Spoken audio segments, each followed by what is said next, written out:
notre édition spéciale Noël au phare. Toute l'équipe d'intervenants vidéo de l'église du phare de Lille vous souhaite à chacun un joyeux Noël. Nous célébrons tous la naissance de Jésus, le plus beau cadeau du ciel descendu sur terre pour rétablir notre relation avec Dieu le Créateur, afin qu'on puisse passer l'éternité avec lui en sa présence. Nous avons demandé à chaque intervenant quel nom, quelle épithète ils attribuent à la personne de Jésus, c'est-à-dire de Dieu, puisqu'ils ne font qu'un. Sans plus tarder, laissons la place à nul autre que Jésus lui-même, en conversation avec nos intervenants.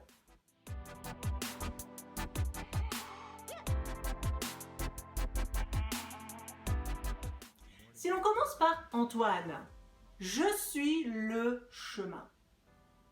Il entendait parler de Dieu tous les jours avec son père, pasteur dans un pays communiste, au point qu'il voulait qu'on lui fiche la paix. Jusqu'à ce que moi, Jésus, je lui apparaisse comme le chemin à suivre, car les autres chemins qu'il avait essayés pour me rayer de sa vie ne l'amenaient qu'au désespoir.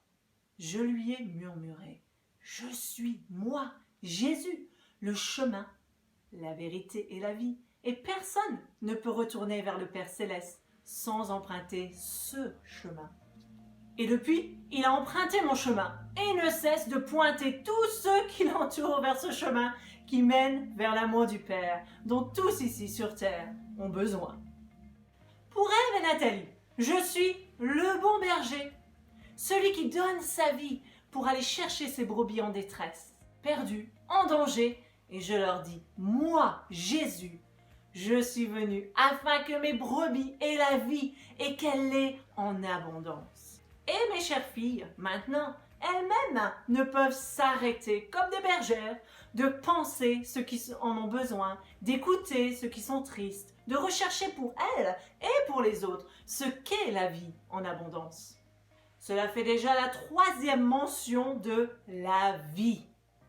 Et en effet, je suis la vie, et celui qui croit en moi, en Jésus, a la vie éternelle.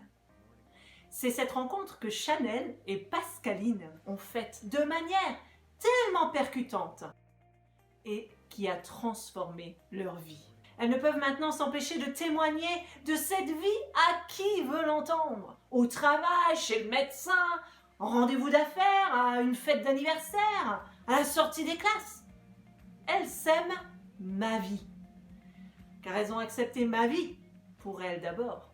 Et soyons honnêtes, pour choisir le chemin de la vie, eh bien, il faut bien passer par la porte. Or, je suis la porte.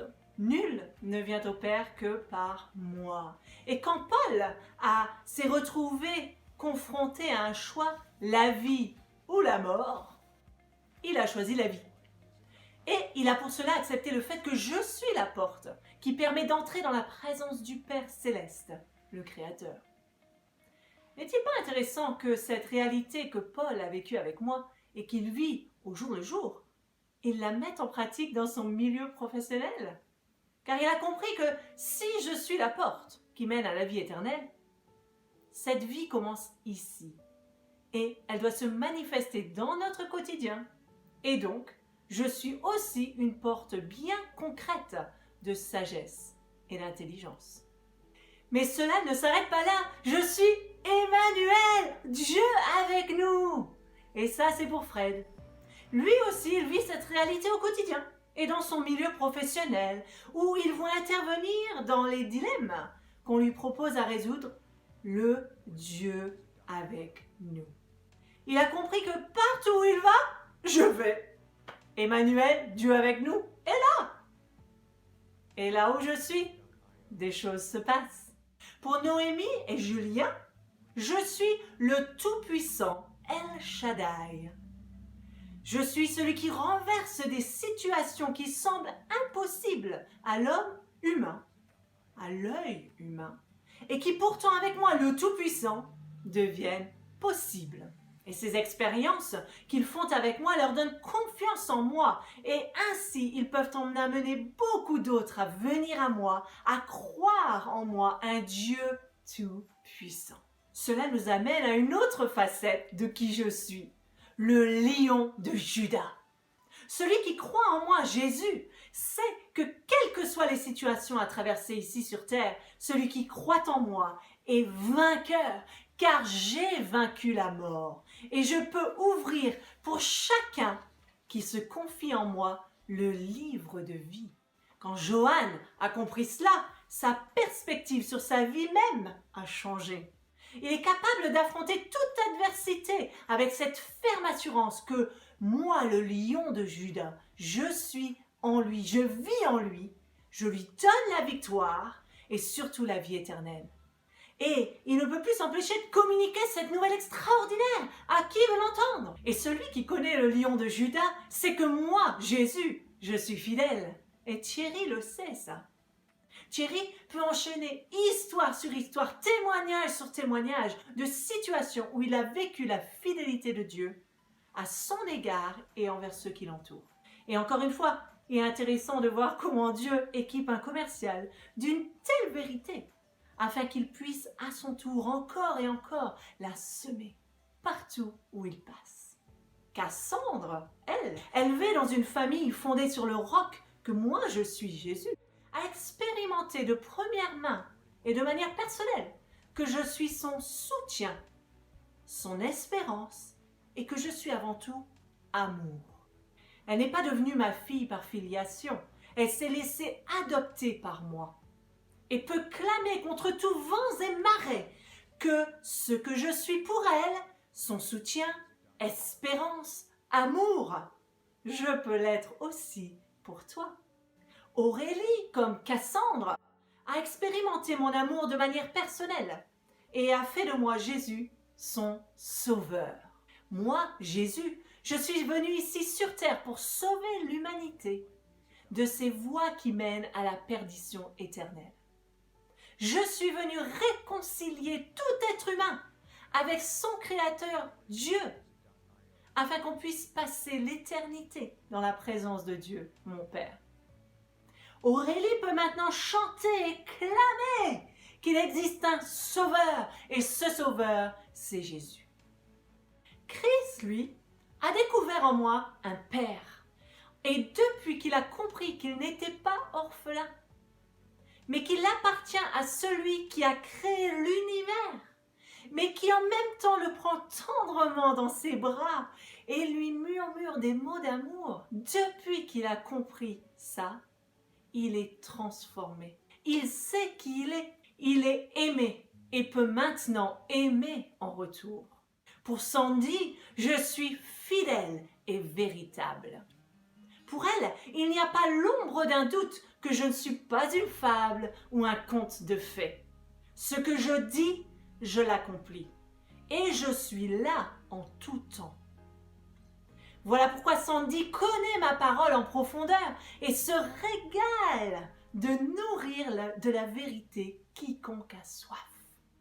Alice, quant à elle, se réfugie dans la forteresse que je suis. Sa vie n'a pas été un long fleuve tranquille et elle a compris que je suis le seul qui puisse la protéger à tous égards. Et à combien de personnes, par centaines, n'a-t-elle pas déjà communiqué ce message de par sa personne et son art? Antonia, elle, me voit comme l'amour parfait. Celui qui a donné sa vie afin que des vies par milliards, par-delà les siècles, soient sauvées et puissent expérimenter ainsi son amour parfait. Sans faille, sans intérêt personnel, Antonia grandit dans cette réalité et vit une dimension de vie qu'elle n'aurait jamais pu connaître. Avec moi, ce n'est pas du donnant-donnant. Et tous ceux qui la côtoient sont impactés par cette profondeur en elle. Lauriane et Pierre, eux, se concentrent sur mon identité pure, Yahweh. Je suis celui qui est, l'Éternel. De cette réalité, ce jeune couple avance de miracle en miracle, à tout niveau dans leur vie professionnelle, personnelle, de couple, de famille, financière, que sais-je. Ils vivent la réalité d'appartenir à celui qui est. et de ce que cela signifie pour eux, parce que toute leur provision m'appartient. Et donc, en tant qu'enfants de Dieu, ils y ont un accès total. Cela ne peut que nous amener chez Marine. Je suis l'alpha et l'oméga, le premier et le dernier. Et lorsqu'une jeune fille établit cette vérité en elle, il n'y a plus de limite à ce qu'elle peut faire de sa vie, car rien ne me dépasse. Or, je suis en elle. Il ne reste plus qu'à se centrer sur moi, Jésus, l'alpha et l'oméga. Que ce soit par l'art visuel ou l'écriture, elle n'a de cesse de proclamer cette identité de moi, et cela déverse l'espérance partout où elle laisse une trace. Une autre facette de qui je suis est le prince de la paix. Christophe a compris que là où il est, là où il va, je suis là. S'il me reconnaît comme prince de la paix, alors il dépose ma paix où il est, dans chaque situation. Et ma paix demeure. Elle n'est pas frivole, ni passagère. Lorsque le prince de la paix est là, son royaume s'établit. Il établit la paix. Et Christophe est mon ambassadeur. Pour Christiane, je suis le roi des rois et le conseiller. Autant je siège sur le plus haut trône, avec toute autorité, tout m'est soumis. Autant je suis à l'écoute de chacun, prêt à dispenser mon conseil au quotidien. Je ne suis ni l'un ni l'autre, je suis le tout en tout temps. Et une vie vécue sous ce règne impacte ceux que Christiane croise, ceux avec qui elle passe du temps. Si l'on parle avec Alexis, il est clair et évident que je suis le Seigneur. Je règne sur son cœur. Son cœur a longtemps lutté contre ma seigneurie. Mais lorsqu'il a plié le genou devant moi, son Seigneur, sa vie a été révolutionnée. Sa vie a pris un sens. Il est entré dans sa destinée. Et le voilà maintenant capable d'aider d'autres à entrer dans leur destinée en faisant de leur sauveur leur Seigneur. On a commencé par le chemin et on conclut par admirable avec Antoine. Je suis admirable. Nul n'est comparable à moi car je suis Dieu. Je suis celui qui est. J'admire ceux qui concentrent leur vie, leur souffle de vie, à me contempler et sans relâche clamer et proclamer que je suis admirable. Je suis digne d'admiration. Pourquoi? Car cela sort d'un cœur reconnaissant. Or, la reconnaissance est ce qui amène tout cœur au cœur du Père, par Jésus. Ésaïe, il y a environ 700 ans avant le premier Noël, avant la naissance de Jésus, a déclaré « Car un enfant nous est né, un fils nous est donné, et la domination repose sur son épaule. On l'appellera admirable, conseiller, Dieu puissant, Père éternel, prince de la paix. » Ce Noël, rempli de reconnaissance, sur quelle facette de Jésus peux-tu te concentrer? Quel cadeau de sa personne t'a-t-il réservé? Et jusqu'au Noël prochain, nous, tous les intervenants vidéo de l'église du Phare de Lille, nous vous souhaitons, nous te souhaitons d'approfondir ou de découvrir de nouvelles facettes de Jésus. Joyeux Noël et au prochain Noël!